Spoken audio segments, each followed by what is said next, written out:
Alright, Sniper 155, you know. Sir, tagasan pa po kayo? Polo. Antipolo pa po, no?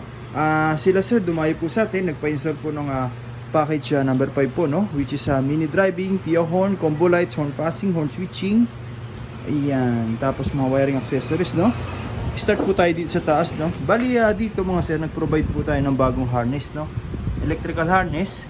Lahat po dyan nakakonect yung horn switching, passing switch, tri-switch, yan. Original po MSM po yan, no? Metal po yan. Tapos pababa po, umikot sa chassis. Tapos, papunta na po yan dito, no? Sa ating power module. Okay? Ayan, naglalagay po tayo niyan, no? Para may control. Lahat ng mga parts na kinabit natin ngayon, katulad ng MDL, PIA horn, combo lights, horn passing, horn switching. Ayan, dyan na po lahat dumiretso. Okay? Siya po yung distributor ng power, no? Mula dun sa battery